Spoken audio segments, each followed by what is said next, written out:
عجیب اسکول۔ یہ ایک سچی کہانی ہے جو میں آج آپ کو سنانے جا رہی ہوں۔ تو کہانی شروع کرنے سے پہلے میں آپ کو اپنا تعارف کراتی چلوں کہ میں ایک پرائیویٹ اسکول کی ٹیچر ہوں اور کافی اسکولز میں پڑھا چکی ہوں۔ یہ اسکول میرے لیے نیا تھا۔ پرانے اسکول کو الوداع کہہ کر یہ اسکول جوائن کیا تھا۔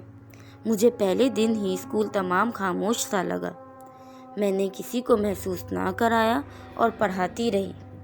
کچھ دن بعد میں نے اس اسکول کے ایک پرانے ٹیچر کو کہا کہ کیا یہ اسکول تمہیں عجیب نہیں لگ رہا؟ اس نے مسکراتے ہوئے کہا، صرف لگتا نہیں ہے بھی۔ اس نے پھر مجھے جو واقعہ سنایا وہ میں آج آپ کو سنانے جا رہی ہوں۔ یہ اسکول ایک تمام خوبصورت اسکول تھا جو کہ نرسری سے لے کر 8ویں جماعت تک تھا۔ اس میں 10 کمرے، ایک آفس اور ایک کمپیوٹر لیب تھا جہاں پر اسٹوڈنٹس کو کمپیوٹر کی تعلیم دی جاتی تھی۔ وہ فل ایئر کنڈیشن تھا اور اس کے باہر گیلری تھی جو کہ ساری تصویروں سے بھرپور تھی، جس پر ان سب کی تصویریں تھیں جو کچھ نہ کچھ کر گزرے ہیں، مطلب کہ ایجادات یا جو چیف کرنل جرنل رہ چکے ہیں وغیرہ وغیرہ۔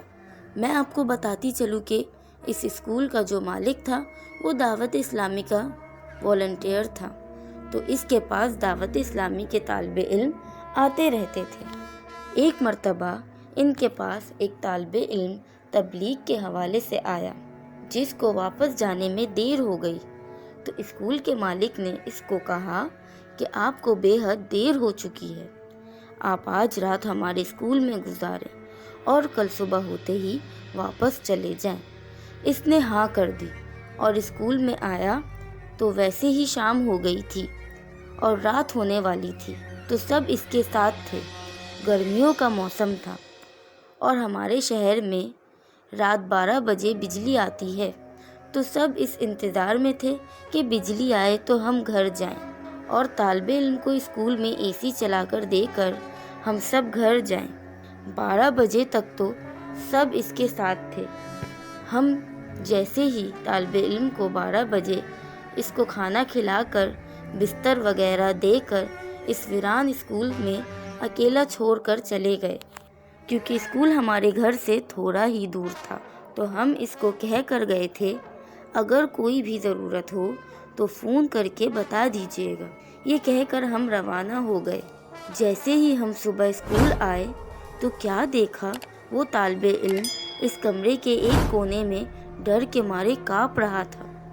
ہم نے حالت معلوم کیے تو اس نے بتایا، جیسے آپ اسکول سے گئے تو میں نے سونے کا سوچا، کیونکہ مجھے فجر کو اٹھنا تھا، تو میں نے جلدی سونے کا پروگرام بنایا، لیکن میں جیسے ہی سونے کے لیے بستر پر لیٹا تو اسکول کا باہر والا گیٹ کھڑکتا سنایا دیا۔ میں نے سوچا آپ آئے ہیں، پھر سے میں دروازے پر گیا۔ جیسے ہی میں نے دروازہ کھولا اور دیکھا وہاں کوئی بھی نہیں تھا، میں تھوڑا گھبرایا، لیکن پھر دل میں خیال آیا کہ وہم ہوگا۔ میں پھر اندر کمرے میں آیا اور اندر والا دروازہ بند کیے سونے لگا۔ میں جیسے ہی سونے کے لیے بستر پر لیٹا تو میں نے پھر دروازے کے بجنے کی آواز سنی۔ پھر میں دوڑا دروازے کی جانب کہ دیکھوں یہ کیا ماجرا ہے کہ رات کو کون تنگ کر رہا ہے۔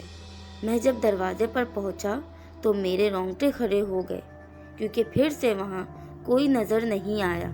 اب میں جان گیا تھا کہ کچھ تو ہے۔ پھر میں اب ڈر بھی رہا تھا اور سوچ بھی رہا تھا، ہو سکتا ہے کہ میرا وہم ہو۔ اس طرح دل کو تسلی دیتے ہوئے میں اپنے کمرے میں داخل ہوا اور بستر پر لیٹنے لگا۔ جیسے ہی سونے کے لیے بستر پر لیٹا تو پھر دروازہ بجا، لیکن اب اس بار باہر والی گیٹ نہیں اور نہ ہی اسکول کے اور کمرے کی، اب اس بار ٹھیک میرے کمرے کا دروازہ کھڑکا۔ میں دنگ رہ گیا کہ اس اسکول میں میرے سوا اور کوئی تو ہے ہی نہیں کہ جو دروازے پر ہو۔ یہاں میرے دل کی دھڑکنیں تیز ہو گئیں اور میں ڈر کے مارے ورد کرنے لگا۔ میں نے ہمت کی اور دروازے کھولنے کے لیے آگے بڑھا۔ جیسے ہی میں نے دروازہ کھولا میری تو روح کانپ اٹھی۔ گیلری میں جتنی بھی تصویر لگی کرنل جرنل، جن میں کچھ تو حیات تھے لیکن زیادہ تر مر چکے تھے، وہ سب زندہ ہو کر میرے سامنے کھڑے تھے اور مجھے کہہ رہے تھے باہر نکلو۔ میں نے جلدی سے دروازہ اندر سے لاک کر دیا لیکن دروازہ خود بخود کھل گیا اور وہ سب مجھے گھسیٹ کر باہر لے گئے اور پتہ نہیں کیا پڑھنے لگے۔ میں خوف کے مارے بے ہوش ہو گیا، لیکن میں جب ہوش میں آیا تو پھر کوئی بھی دکھائی نہیں دیا۔ میں نے اپنا موبائل بے حد تلاش کیا لیکن نہ ملا۔ پھر جب صبح سورج طلوع ہونے کے بعد میں باہر نکلا، مجھ پر اس قدر خوف طاری تھا کہ پوری رات ایک کونے میں بیٹھ کر گزار دی اور وہاں سے ہلنے تک کی ہمت نہ تھی۔ بس یہ انتظار تھا کہ کب صبح ہو اور کب میں اس اسکول سے نکلوں۔ اس کے بعد کبھی کسی کو اس اسکول میں رات کو اکیلا نہ رہنے دیا۔ امید کرتی ہوں یہ سچی کہانی آپ کو بے حد پسند آئی ہوگی۔